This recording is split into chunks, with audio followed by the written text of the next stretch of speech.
Uh, Welcome back, all of you, on the platform of Eco Study. This is your part third of your Mundell Fleming lecture, जो कि अभी तक start नहीं हुआ है। Part third तो है कहने की, लेकिन अभी तक स्टार्ट नहीं हुआ। ठीक है। सो हमने क्या अभी तक कंप्लीट कर दिया। अगर सिलेबस सीयूईटी के हिसाब से चल रहे हैं तो हमने माइक्रो इकोनॉमिक्स के अंदर consumer theory done, production theory done, price and output determination in market done, monopoly जो भी है, monopoly, monopolistic, oligopoly, price discrimination, all of done. General equilibrium आज हम लोगों ने डन किया। इफिशियंसी एंड वेलफेयर के अंदर हमें प्योर एक्सचेंज पढ़ना है, कल हम पढ़ेंगे। साथ में वेलफेयर इकोनॉमिक्स पढ़ना है, कल पढ़ेंगे। राइट, तो हमारा कल वेलफेयर इकोनॉमिक्स वाला पार्ट पोर्शन खत्म हो। फिर हमारा एक बचेगा एक्सटर्नलिटीज, मात्र एक, मतलब एक लेक्चर, मतलब दो लेक्चर और आएंगे माइक्रो इकोनॉमिक्स के अंदर। दो लेक्चर में पूरा माइक्रो इकोनॉमिक्स सब खत्म। एक कल, एक दिल्ली पहुंच करके खत्म करना है। ठीक है। नेक्स्ट वन इज जो मैक्रो इकोनॉमिक्स। तो मैक्रो इकोनॉमिक्स के अंदर हमने पहला national income accounting done, income and output determination done, जितना भी effective demand principle, classical and Keynesians, सारा हमने देख लिया। Money and inflation done, demand for money, money multiplier, high powered money, credit creation, role of Reserve Bank of India, commercial bank, quantity theory of money, Phillips curve, सभी done. Monetary and fiscal policy and its role done. Okay. Consumption and investment function जो part आता है, इसमें हमने open economy start किया, जिसमें हमने IS-LM पढ़ लिया। मंडल फ्लेमिंग अभी पढ़ लेंगे तो वो डन हो जाए। ठीक है। फिर हम लोग दिल्ली जाकर के स्टार्ट करेंगे balance of payment, exchange rate, PPP और perfect permanent relative life cycle hypothesis. एक लेक्चर का वो होगा। तो ये मतलब तीन लेक्चर आपका कंजम्पशन एंड इन्वेस्टमेंट के अंदर चाहिए, और दो लेक्चर आपका माइक्रो इकोनॉमिक्स के अंदर चाहिए। ठीक है। तो 5 लेक्चर्स के अंदर माइक्रो मैक्रो आपका डन है। 5 लेक्चर्स का मतलब 2 से 3 दिन, तो 3 दिनों के अंदर हमारा माइक्रो मैक्रो खत्म है। Okay. Then we start our statical and Indian. फिर स्टैटिकल और इंडियन को हम स्टार्ट करेंगे। Okay. Any doubt, any problem, you can ask. देखिए, अगर आप मेरा साथ देंगे तो मैं सिलेबस को बहुत, अगर करेंगे तो लास्ट फैब या 15 फैब तक हम कंप्लीट कर देंगे, अगर आप साथ देंगे तो। ठीक है। अगर आप साथ नहीं देंगे, जैसे कि आप क्लास अटेंड नहीं करेंगे, आप उतना ज्यादा नहीं, लैक ऑफ डिसिप्लिन है, कंसंट्रेशन लैक ऑफ है, ठीक है, ज्यादा आप इंटरफेयर या ज्यादा इंटरेक्ट आप नहीं कर रहे, तो फिर ये सिलेबस चलता जाएगा, धीरे धीरे चलता जाएगा। गेटिंग? क्योंकि मुझे आपके रिजल्ट से मतलब है। ठीक है। मुझे आपका रिजल्ट से मतलब है, उसके सिवा और किसी चीज से मतलब नहीं है मुझे। ठीक है। मैं इसीलिए इस कोर्स को स्टार्ट ही किया हूं, ताकि आप सक्सेस, आपका रिजल्ट अच्छा हो। ठीक है। साथ ही साथ हमारा रिवीजन हो, हमें भी कुछ स्किल के ऊपर हमारा भी वर्क हो, हमें भी कुछ सीखने को मिले चीजें। ठीक है। क्या पढ़ा रहा है? सीयूटी का पढ़ा रहा है क्या? हाँ जी गोपी, कौन बोल रहा है? गोपी? बहुत मेहनत करता है लेकिन बेटा। ठीक है। हु? Gopi, okay. सो ये आपका मैथमेटिकल, फिर हम इंडियन इकोनॉमी, फिर हम मैथ्स करेंगे, उसके साथ हम लास्ट में कंप्लीट करेंगे जितना भी हमारा है, like growth, development, international economics, जो भी है, फिर हम उसके साथ करेंगे। ओके। सो गाइस, फिर से मैं आपको कहना चाहता हूँ, आप live classes attend, all of you, बिल्कुल लाइव क्लासेस आप नहीं छोड़े। साथ ही साथ मैं आपको ये बता देता हूं कि आपका, आपको करना क्या है। आपको अगर सीयूईटी के अंदर आप चाहते हैं कि टॉप 4 या टॉप 3 के अंदर, या जिनका अगर ख्वाब डीएससी है, जेएनयू है, तो वो बिल्कुल ध्यान दे गाइस। अब बिल्कुल टाइम है सीरियस होने का। कल भी बताया था, आप ऐसा मान लें कि मेरा पेपर जो है वो फैब में है। ठीक है। मेरा पेपर जो है वो 14 फैब से पहले। ठीक है। 14 फैब को हमारा पेपर है, और इस तरीके से आप प्रिपेयर्ड करें। ठीक है। और हर एक दिन 6 घंटा मिनिमम, 6 8 to 10 आवर। ठीक है, तो 6 से 8 घंटा आप डेली पढ़े। हम नहीं कर रहे हैं आपको 15 घंटा या 18 घंटा पढ़ने के लिए, 6 से 8 घंटा। अगर आप अभी भी नहीं सीरियस हुए, आप फिर अच्छा यूनिवर्सिटीज में एंट्रेंस के अंदर लाना का ख्वाब भूल जाइए। गेटिंग? सो 6 से 8 घंटा आपको डेली देना है। इसमें आपका अगर बात कर ले तो क्लासेस अराउंड 4 आवर का आपका क्लास है हर दिन। और आपको एक्स्ट्रा मिनिमम 4 से 5 घंटे पढ़ना है, 4 to 5 आवर। पढ़ना क्या है?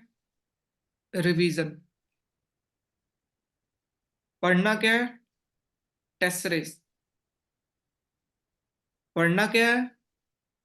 लाइक जो मैंने नोट्स दे रखा है उसको देखना है। राइट? तो ये सारे काम करना है आप।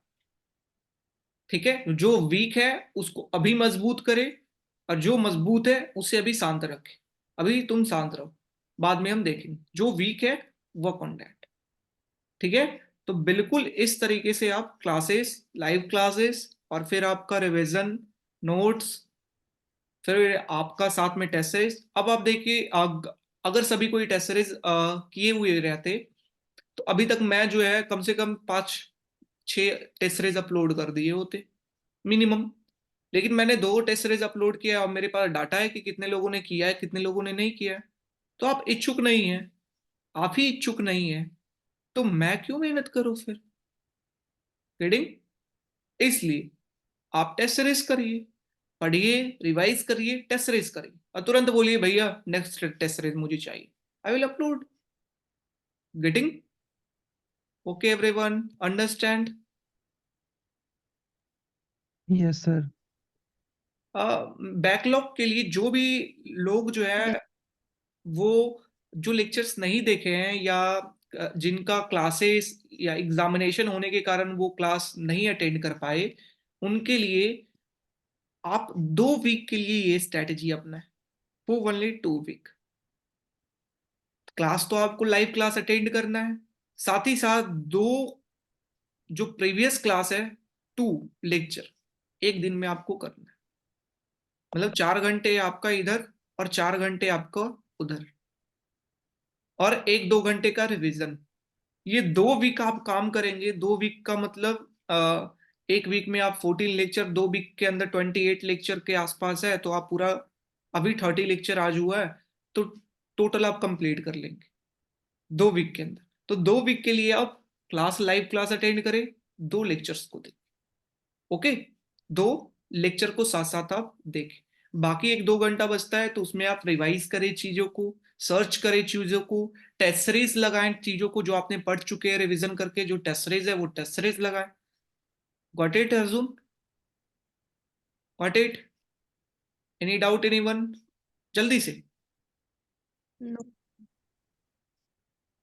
ओके, सो हमने इफेक्टिवनेस मॉनेटरी पॉलिसी का पढ़ लिया। अब हम पढ़ने जा रहे हैं effectiveness monetary policy. I L M curve के साथ डायरेक्टली प्रोपोर्शनल है, आई एस कर्व के साथ इनवर्सली प्रोपोर्शनल। ठीक है, अब इफेक्टिवनेस ऑफ फिस्कल पॉलिसी की बात करते हैं। What is the effectiveness of fiscal policy?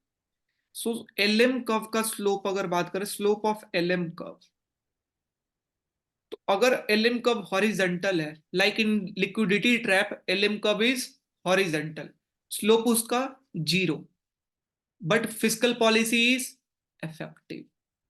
Getting my point? तो स्लोप अगर आपका कम है, लाइक इन लिक्विडिटी ट्रैप, लेकिन इफेक्टिवनेस ऑफ फिस्कल पॉलिसी क्या है? ज्यादा है। इसका मतलब क्या है? ये inversely proportional. Getting my point? कि slope of LM curve is inversely proportional to effectiveness of fiscal policy. Getting? But slope of LM curve is directly proportional to effectiveness of monetary policy. Got it? उसी तरीके से अगर IS curve की बात करते हैं, तो यहाँ पे आईएस कर्व क्या होगा? Directly proportional. उल्टा, slope of highest curve is directly proportional to effectiveness of fiscal policy। ठीक है, एक याद करिए, दूसरा आपको गिफ्ट में मिलेगा, buy one get one free. ठीक है, slope of IS LM curve is directly proportional, तो इफेक्टिवनेस मॉनेटरी पॉलिसी का ज्यादा है, आईएस कर्व के साथ इनवर्सली प्रोपोर्शनल है मॉनेटरी पॉलिसी का। इसका उल्टा कर लीजिए फिस्कल पॉलिसीज के अंदर। Getting my point? तो बाय वन गेट वन वाला यहाँ पे पॉइंट है। Any problem? Any problem guys? No sir. Okay, next one, crowding out. अगर क्राउडिंग आउट ज्यादा होगा, ये रिलेशन मैं बता रहा हूं, अगर क्राउडिंग आउट इकोनॉमी के अंदर ज्यादा होगा मतलब सब्ट्रैक्शन ज्यादा होगा, इंटरेस्ट रेट इंक्रीज होने के कारण आउटपुट जितना y1 टू y2 जाना चाहिए था वो y3 और कम होगा। क्राउडिंग आउट ज्यादा होगा तो इफेक्टिवनेस जो है फिस्कल पॉलिसी का वो क्या होगा? Effectiveness of fiscal policies less. Hitting, क्योंकि क्राउडिंग आउट ज्यादा, इंटरेस्ट रेट ज्यादा, क्राउडिंग आउट ज्यादा, इन्वेस्टमेंट कम हो रहा है जिसके कारण आउटपुट जितना सोचा था उससे और कम, तो इफेक्टिवनेस फिस्कल पॉलिसी का कम। That's means crowding out is inversely proportional to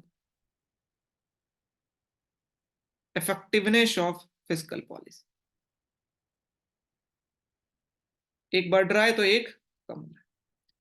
okay, next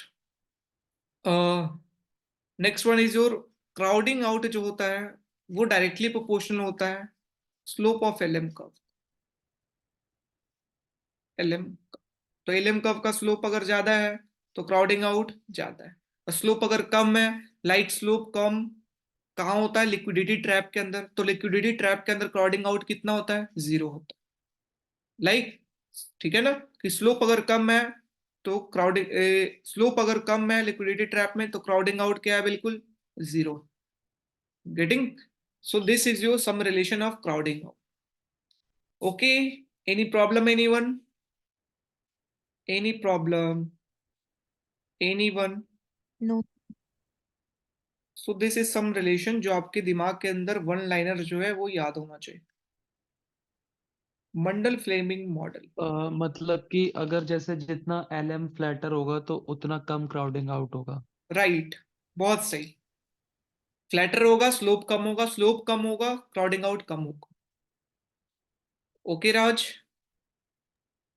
okay ठीक है। Next one, what is Mundell Fleming model? क्योंकि हम आईएसएलएम पढ़ लिए, मॉनेटरी फिस्कल पॉलिसी पढ़ लिए बहुत ही अच्छा तरीका से, इतना आपको यूपीएससी के अंदर भी मन नहीं पूछ, आप यूपीएससी के लेवल का आप मॉनेटरी फिस्कल पॉलिसी पढ़ चुके हैं।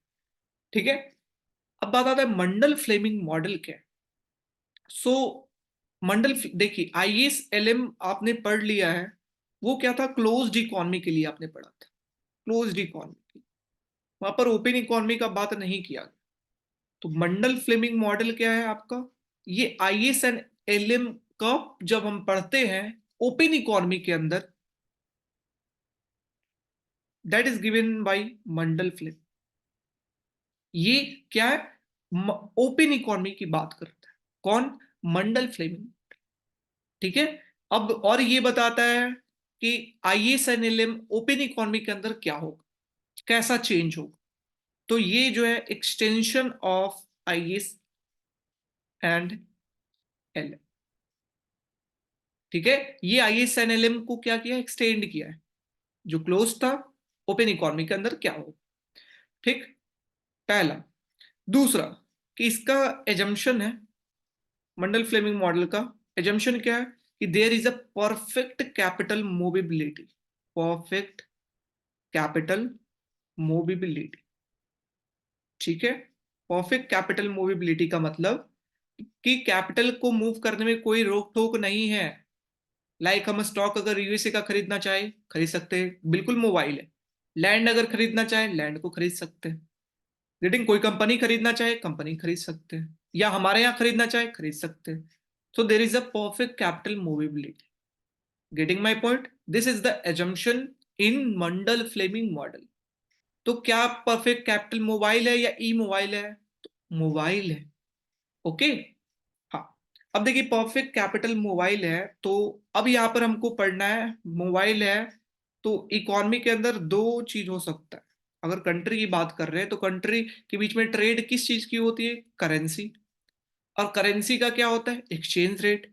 और एक्सचेंज रेट क्या होता है? एक तो फिक्स्ड एक्सचेंज रेट होता है, एक तो फिक्स्ड एक्सचेंज रेट होता है। और दूसरा फ्लेक्सिबल एक्सचेंज रेट। क्या होता है? Flexible exchange. ठीक है, तो अब ट्रेड ओपन इकोनॉमी की बात करते हैं। कैपिटल मोबाइल है एक कंट्री से दूसरे कंट्री, तो यहाँ पे एक्सचेंज रेट इन्वॉल्व होगा। एक्सचेंज रेट फिक्स्ड होता है और एक्सचेंज रेट फ्लेक्सिबल होता है। अब हम देखेंगे फिक्स्ड एक्सचेंज रेट के अंदर मॉनेटरी पॉलिसी क्या इफेक्टिव है या इनइफेक्टिव है, फिस्कल पॉलिसी इफेक्टिव है या इनइफेक्टिव। Getting my point? उसी तरीके से फ्लेक्सिबल एक्सचेंज रेट के अंदर कौन सा पॉलिसी काम करे, मॉनेटरी पॉलिसी या फिस्कल। समझ रहे हो? तो ये अब हम देखने जा रहे हैं, और ये मंडल फ्लेमिंग मॉडल यही है।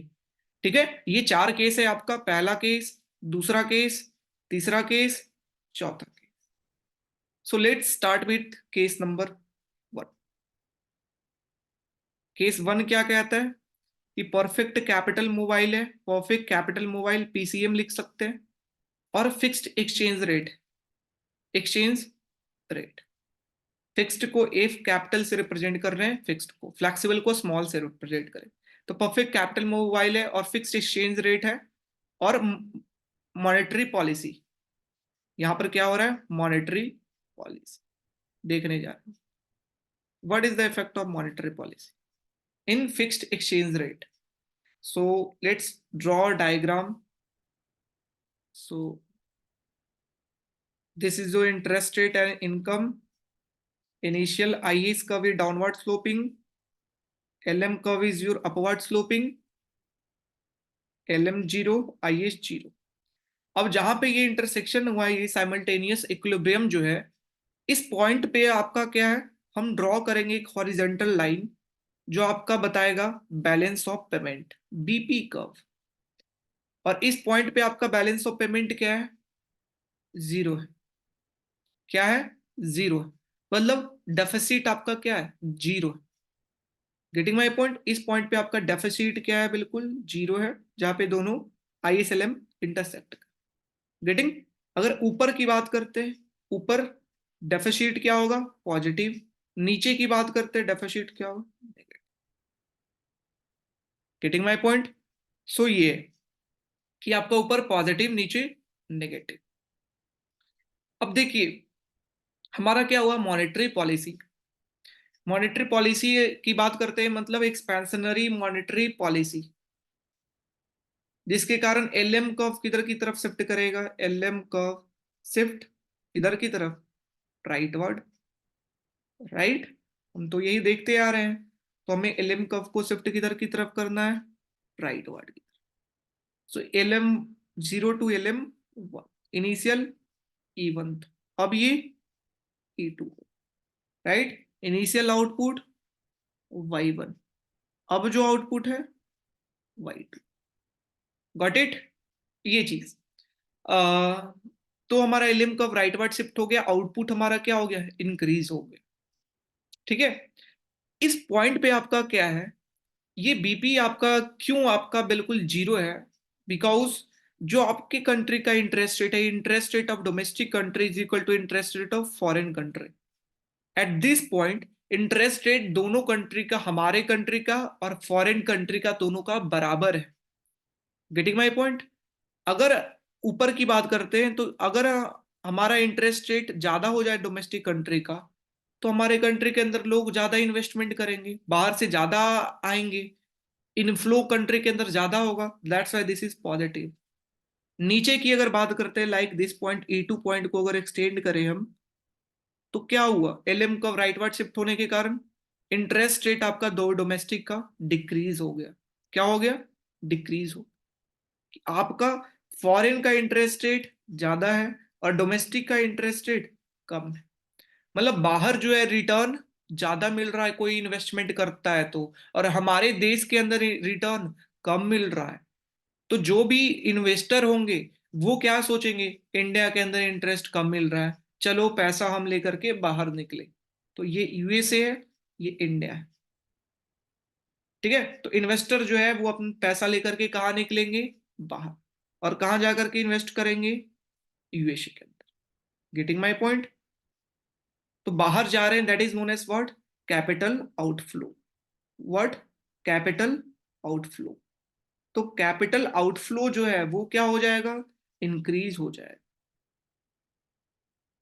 कैपिटल आउटफ्लो इंक्रीज, क्योंकि इंटरेस्ट रेट आपके देश में कम है, E2 पॉइंट पे इंटरेस्ट रेट आपका डोमेस्टिक कंट्री का कम है। अब कैपिटल आउटफ्लो इंक्रीज हो रहा है, इसका मतलब क्या है, बाहर के देश में इन्वेस्टमेंट करना चाह रहे हैं। अब यूएसए में अगर इन्वेस्टमेंट करना है तो जरूरत किस चीज का है, डॉलर का। गेटिंग, जरूरत किस चीज का, लाइक ये अंबानी है, यहाँ पे कोई ए नाम का अंबानी है, तो अंबानी लाएगा सेंट्रल बैंक के पास क्या, रुपीस, और कहेगा इस रुपीस को डॉलर में कन्वर्ट करिए। रुपीस का क्या करेगा, अंबानी सप्लाई करेगा कि रुपीस ये सेंट्रल बैंक के पास ला करके देगा रुपीस, और सेंट्रल बैंक क्या देगा, डॉलर। तो रुपीस क्या हो रहा है, मार्केट से ला करके दे रहा है कंपनी वाला, किसके पास, सेंट्रल बैंक के पास। तो रुपीस एक तरीके से मार्केट से सेंट्रल बैंक के पास आ रहा है।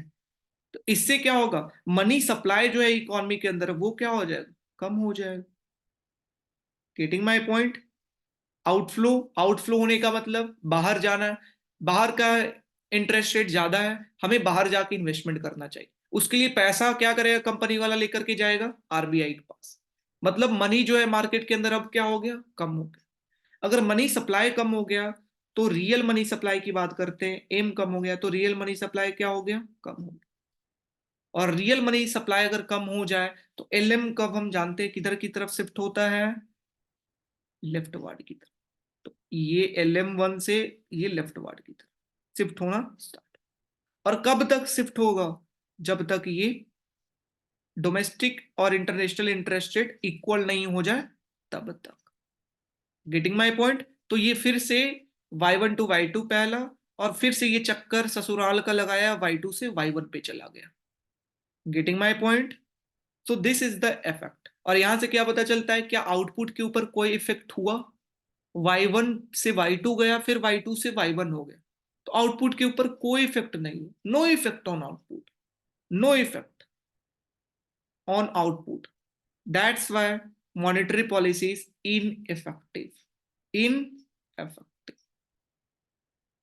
ठीक है, तो monetary policy fixed exchange rate में क्या होता है, इनइफेक्टिव होता है। Getting my point. फिर से मैं एक्सप्लेन करता हूं। इनिशियली E1 पॉइंट पे है, LM0, IA0 और BP तीनों पॉइंट इंटरसेक्ट कर। मॉनेटरी पॉलिसी देख रहे हैं, एक्सपेंशनरी मॉनेटरी पॉलिसी हुआ, LM कर्व शिफ्ट किया किधर की तरफ, राइट पार्ट की तरफ, E1 से E2 पॉइंट। E1 पे डोमेस्टिक और फॉरेन का इंटरेस्ट रेट इक्वल था, E2 पॉइंट पे डोमेस्टिक का इंटरेस्ट रेट क्या हो गया, कम हो गया। हमारे कंट्री में इंटरेस्ट कम मिल रहा है, दूसरे कंट्री में ज्यादा रिटर्न मिल रहा है, तो जो इन्वेस्टर होंगे कहाँ भागेंगे, बाहर। बाहर भागेंगे मतलब कि जो रुपीज है वो सेंट्रल बैंक के पास लाएंगे और कहेंगे हमको डॉलर दो। तो रुपीज क्या हो रहा है, मार्केट में अब कम हो रहा है। रुपीज कम हो रहा है मतलब मनी सप्लाई कम हो रहा है। मनी सप्लाई कम हो रहा है मतलब एलएम का जो राइटवर्ड शिफ्ट हुआ है वो धीरे धीरे फिर से लेफ्टवर्ड शिफ्ट होना शुरू होगा। कब तक, जब तक domestic interest rate foreign interest rate के बराबर नहीं हो जाए तब तक। Got it everyone, got it everyone, yes और नो। Yes sir. ओके, आगे बढ़ा जाए। किसी किसी को कोई दिक्कत, जल्दी से बताइए। केस 2, परफेक्ट कैपिटल मूवेबिलिटी और फिक्स एक्सचेंज रेट। हम फिक्स एक्सचेंज रेट का केस देख रहे हैं, केस 2। और मॉनेटरी पॉलिसी नहीं, अब हम फिस्कल पॉलिसी देखें। क्या, fiscal policy.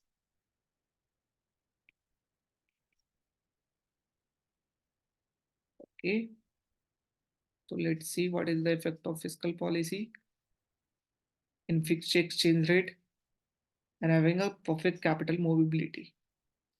IS0, LM0, E0, Y0,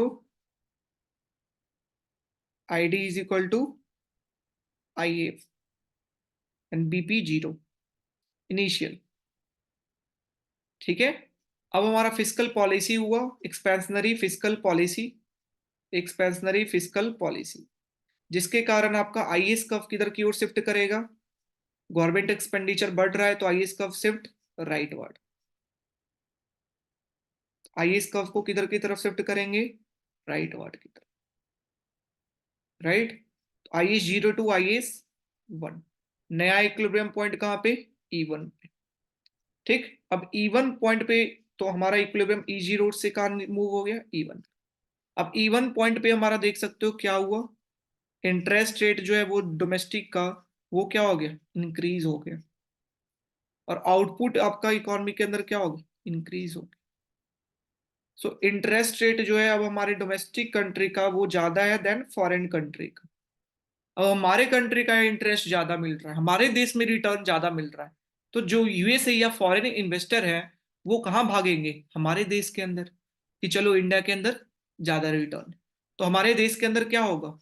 capital inflow या फाइनेंशियल इनफ्लो। अगर हमारे देश के अंदर लोग आ रहे हैं, लाइक ये यूएसए, ये सेंट्रल बैंक, ये इंडिया, यूएसए से जो इन्वेस्टर है वो सेंट्रल बैंक के पास, आरबीआई के पास क्या देंगे? डॉलर का सप्लाई करेंगे, ये सप्लाई। और डिमांड क्या करेंगे आरबीआई से? डिमांड किस चीज की? रुपीस की। और वो मार्केट, इंडियन मार्केट के अंदर ला करके रुपीस देंगे, है ना, वो इन्वेस्ट करेंगे। और इन्वेस्ट अगर ला रहे हैं तो मार्केट के अंदर ये पैसा आ रहा है, जिसके कारण मनी सप्लाई क्या होगा? इंक्रीज होगा। मनी सप्लाई रुपीस का बढ़ रहा है, मतलब रियल मनी सप्लाई बढ़ रहा है। मनी सप्लाई बढ़ने के कारण एलएम कर्व शिफ्ट किधर की तरफ? राइटवर्ड। कब तक? जब तक आपका इंटरेस्ट रेट डोमेस्टिक फॉरेन का इक्वल नहीं हो जाए तब तक। मतलब अब हम एलएम कर्व को शिफ्ट किधर की तरफ करेंगे? राइटवर्ड की तरफ। देख सकते कब तक? जब ये इक्वल नहीं हो जाए। Getting my point? तो यहां पर देख सकते हो ये आपका E3 पॉइंट गेटिंग। और यहां पर आपका इस पॉइंट पे आप आउटपुट देख सकते हो, ये Y1 से कहां चल गया? Y E2 कह सकते हैं, तो ये Y2 पे चला गया। Getting my point? सो देख सकते हैं आउटपुट आपका क्या हुआ? इंक्रीज हुआ। अगर आउटपुट इंक्रीज हो रहा है मतलब जीडीपी आपका इंक्रीज हो रहा है। गेटिंग? तो फिस्कल पॉलिसीज के कारण आपका आउटपुट इंक्रीज हो रहा है, जीडीपी इंक्रीज हो रहा है। That's why fiscal policy is effective. In fixed exchange rate fiscal policy is effective and monetary policy is ineffective. Getting my point, everyone? Getting my point? Yes or no? Yes or Yes, sir. no? Okay. Now we are going to see case number 3rd. तीसरा case किसका है? हमने fixed का काम कर लिया, क्या पता चला? Monetary policy is not effective in fixed and fiscal policies effective. Okay. Now see flexible exchange rate के अंदर मॉनेटरी पॉलिसी क्या हो? अब हमारा परफेक्ट कैपिटल मूवेबिलिटी है, पीसीएम, और flexible small flexible exchange rate, ठीक। इसके अंदर हम देखने जा रहे हैं। तो हमारा, और पहला मॉनेटरी पॉलिसी की बात करते हैं, क्या होगा मॉनेटरी पॉलिसी? सो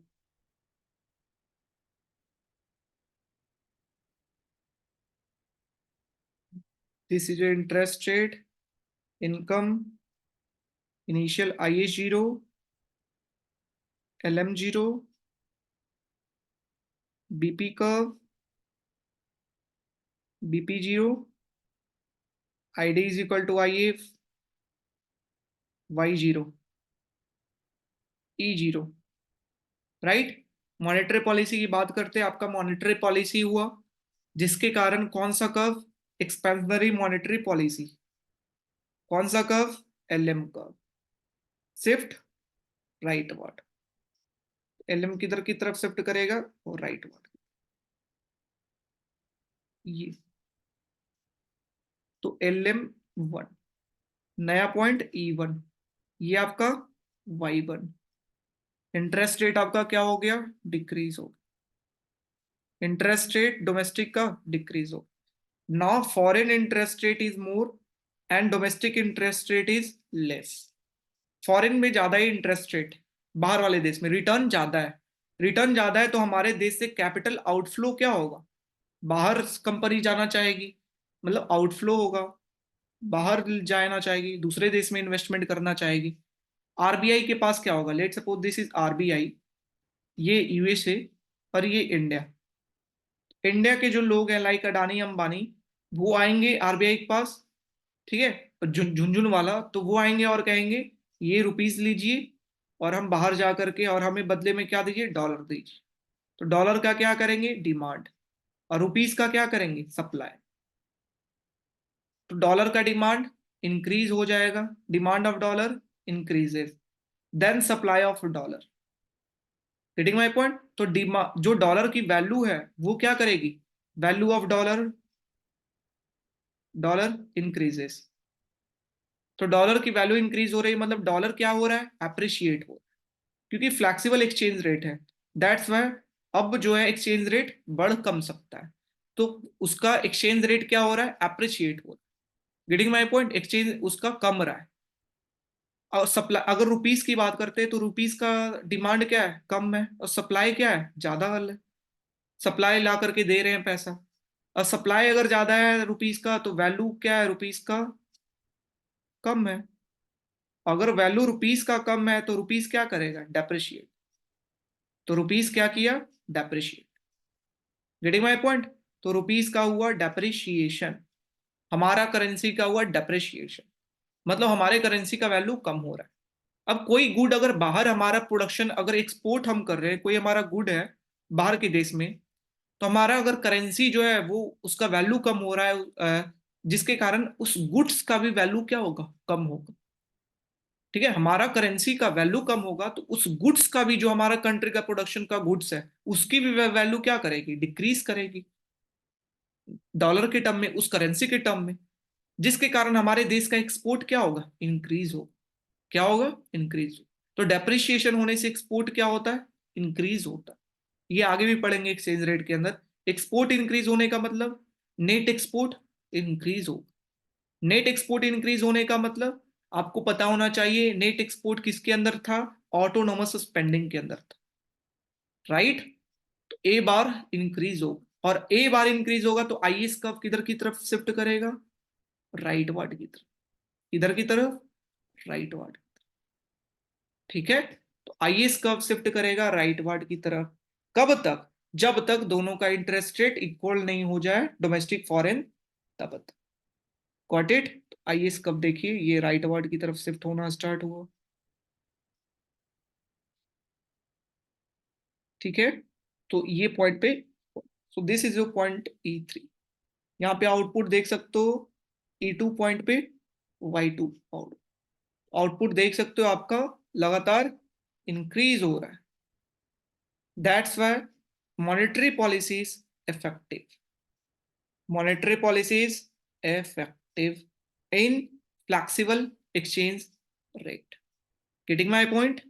ठीक है, सबसे पहले आपका E0 पॉइंट पे था, एक्सपेंशनरी मॉनेटरी पॉलिसी हुआ, इंटरेस्ट रेट आपका कंट्री में रिटर्न कम मिल रहा है, बाहर ज्यादा कैपिटल का आउटफ्लो हुआ, जिससे डिमांड डॉलर का इंक्रीज हुआ, अप्रिशिएट हुआ डॉलर, रुपीज जो है उसका वैल्यू क्या हुआ, डेप्रिशिएट हुआ, जिसके कारण नेट एक्सपोर्ट इंक्रीज हुआ, ऑटोनोमस स्पेंडिंग इंक्रीज हुआ, आईए शिफ्ट राइटवर्ड किया, जिससे आउटपुट इंक्रीज हुआ। Got it, got it guys, got it everyone, जल्दी से यस और no. Yes sir. Next, Yes, sir. fiscal policy in perfect capital mobility in flexible exchange rate. What is the effect of fiscal policy?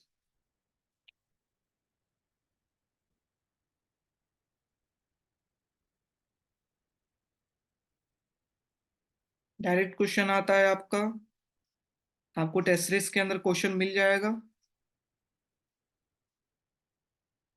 BP is equal to 0,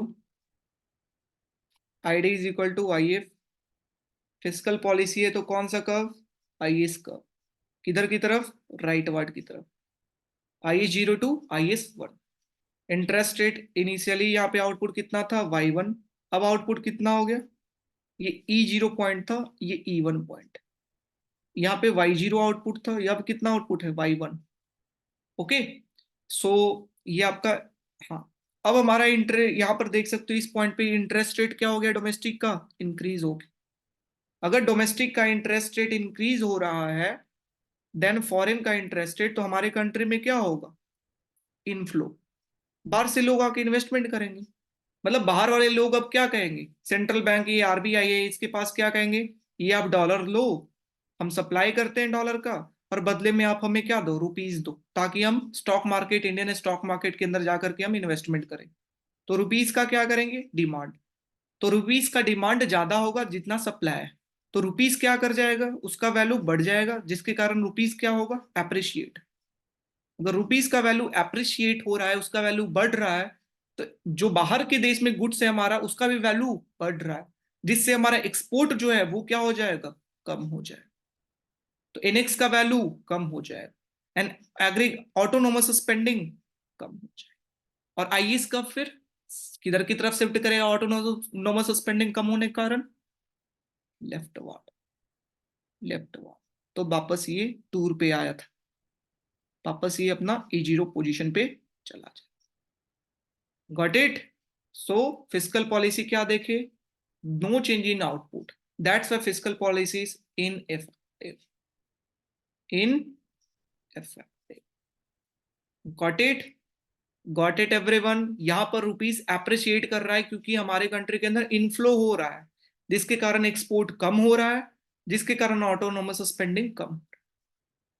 okay, सो यहां पर क्या देखें हम कि मंडल Fleming model के अंदर flexible exchange monetary policies effective, fiscal policies ineffective.